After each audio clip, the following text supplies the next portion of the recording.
మరో breaking news. AP deputy CM Pawan Kalyan అమరావతికి చేరుకున్నారు. ఇవాళ సీఎం చంద్రబాబుతో ఆయన భేటీ కాబోతున్నారు. వరద ప్రాంతాల్లో పవన్ కళ్యాణ్ పర్యటిస్తే ఏర్పాట్లు ఇబ్బందులవుతాయని అధికారులు చెబుతున్నారు. ఇక పవన్ అభిమానులని కంట్రోల్ చేయటం సాధ్యం కాని పని అని అధికారులు అంటున్నారు. ఇవాళ ఆయన వరదపై క్యాంపు కార్యాలయంలోనే సమీక్షను చేయబోతున్నారు.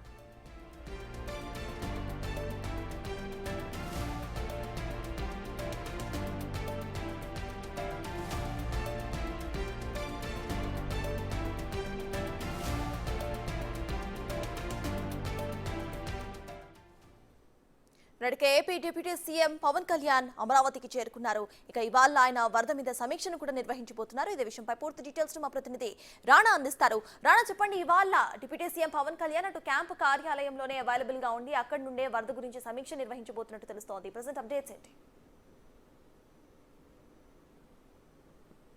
10 గంటలకి ఇప్పుడు వెనుకనున్నటువంటి Andhra Pradesh state disaster management authority దగ్గరికి ఆయన రాబోతున్నాడు. రాత్రి కూడా ఇక్కడికి డిప్యూటీ సీఎం వచ్చారు. అలాగే రాష్ట్ర హోమ్ మినిస్టర్ అనితతో కూడా ఆయన అధికారులతో సమీక్షించడం జరిగింది.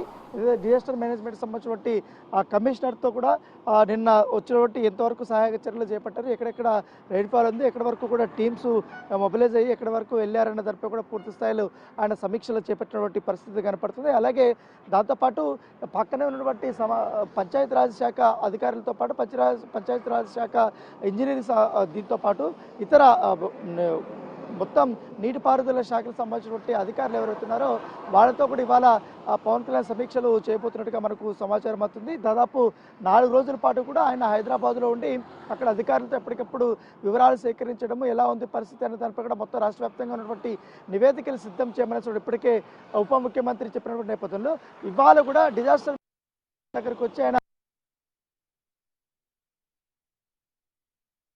పడుతున్నాయి కాబట్టి టీంలు ఎంత పనిచేస్తున్నాయి అన్న పూర్తి స్థాయిలో మరొకసారి కమిషనర్ తో కూడా ఆయన భేటీ అయ్యే అవకాశం ఉంటుంది మనకు సమాచారం. దాంతో పాటు ఇక్కడ సమీక్షించిన తర్వాత ఆల్రెడీ విజయవాడ వరద ప్రాంతంలో ముఖ్యమంత్రి చంద్రబాబు నాయుడు ఆయన రాత్రి నుంచి కూడా ఆయన ఆలోచన రూపంలో వెళ్తున్నాడు కాబట్టి ప్రజల వద్దకి జేసీపీల పైన నిల్చొని మరి కూడా ప్రజల్ని కలుస్తున్నాడు, వాళ్ళకి సహాయక సహకారాలు కూడా అందిస్తున్న నేపథ్యంలో ఇప్పుడు పవన్ కళ్యాణ్ కానీ యాక్చువల్గా ఆయన 1వ తారీఖునే ప్రజల్లో క్షేత్రస్థాయి పర్యటనలు చేద్దాం అనుకున్నారు. కానీ అధికారుల నుంచి కూడా పర్మిషన్ రాలేదు, వాళ్ళు కూడా సస్యమరా వద్దని చెప్పారు. ఎందుకంటే ఇప్పుడున్నటువంటి పరిస్థితుల్లో పవన్ కళ్యాణ్ కానీ అక్కడికి వస్తే మాత్రం ఖచ్చితంగా కూడా అట్లీస్ట్ 2000 మంది అన్నా కూడా జనం మొబైలయ్యే అవకాశం ఉంది, వాళ్ళకు కూడా ఇబ్బంది. అలాగే సహాయక శాఖ ఆల్రెడీ వరదల్లో చిక్కుకుపోయి ఇంట్ల దగ్గర కూడా చాలా ఇబ్బందులు పడుతున్నట్టు వారు కూడా చాలా ఇబ్బందులు పడతారనే ఉద్దేశంతో అధికారులు దీనికి వద్దని చెప్పారు. దీంతో కూడా ముఖ్యమంత్రి చంద్రబాబు నాయుడు కూడా ఇటు పవన్ కళ్యాణ్ సంబంధించిన పర్యటన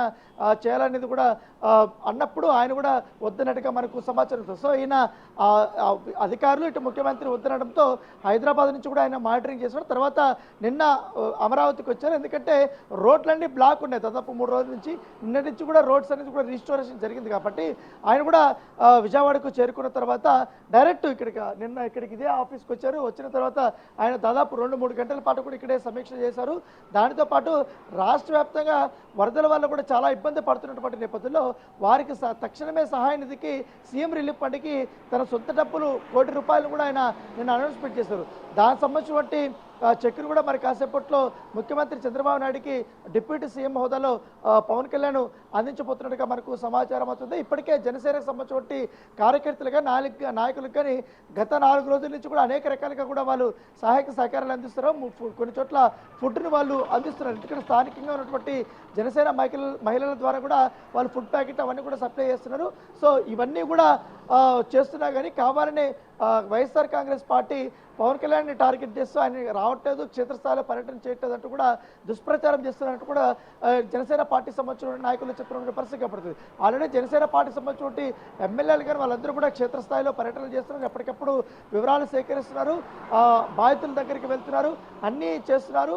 దానికి సంబంధించిన అన్ని సమీక్షలు కూడా ఈయన అక్కడ నుంచి కూడా చేస్తున్నారు. సో ఇవాళ మళ్ళీ పంచాయతీరాజ్ శాఖ సంబంధించి అధికారులతో కూడా సమీక్షలు చేయబోతున్నట్టుగా మనకు సమాచారం అవుతాయి. ఎందుకంటే ఇప్పటి వరకు ఎంతవరకు పంట నష్టం జరిగింది, ఎంతవరకు ఆస్తులు కోల్పోయారనే దానిపై కూడా ఒక ప్రాథమిక రిపోర్ట్ అనేది కూడా ఇప్పటికే వచ్చిన నేపథ్యంలో ఇవాళ వర్షం కొంచెం తగ్గింది. ఎందుకంటే రాత్రంతా భారీ వర్షం కురిసింది. ఇట్లు తాడేపల్లి దగ్గర కానీ, గుంటూరు కానీ, అలాగే విజయవాడ పరిసర ప్రాంతాల్లో భారీ వర్షం పడుతుంది. సో ఆ వరద నీటి అంటే కూడా మరొకసారి కొంతమంది కాలనీలో కూడా ఈ వాటర్ అంతా వెళ్ళిపోయినటువంటి నేపథ్యంలో అక్కడ సహాయక చర్యలు ఎలా ఉన్నాయి, ఎందుకంటే నిన్నటి వరకు కూడా ఒక్కొక్క ప్లేస్ ఒక్కొక్క విధంగా కూడా వాళ్ళు ఎన్డీఆర్ఎఫ్ సిబ్బంది కానీ, డిజాస్టర్ మేనేజ్మెంట్ సిబ్బంది కానీ, అలాగే ఇతర సిబ్బంది కానీ అందరూ కూడా ఒక్కొక్క ప్లేస్కి వెళ్ళి ఆహార పొట్లాలు కానీ, మందులు కానీ ఇవన్నీ కూడా అందిస్తున్నారు. సో ఇంకా కొంతమంది వాటర్లో చిక్కుకున్నటువంటి వారందరూ కూడా బయటికి రావడానికి ప్రయత్నిస్తున్నారు. ఎత్తైన ప్రదేశంలో వాళ్ళు రావడానికి ప్రయత్నిస్తున్నటువంటి నేపథ్యంలో వాళ్ళందరికీ రావడానికి సరైన బోట్లను కూడా ఏర్పాటు చేయాలని కూడా ఇప్పటికే ఉప ముఖ్యమంత్రి ఆదేశించిన నేపథ్యంలో ఇవాళంతా కూడా ఆయన చాలా బిజీగా గడపనున్నాడు. దాదాపు ఇక్కడే 8-9 గంటల పాటు కూడా డిజాస్టర్ మేనేజ్మెంట్ ఆఫీస్లోనే పవన్ కళ్యాణ్ గడపనున్నారు. Right, thank you Rana.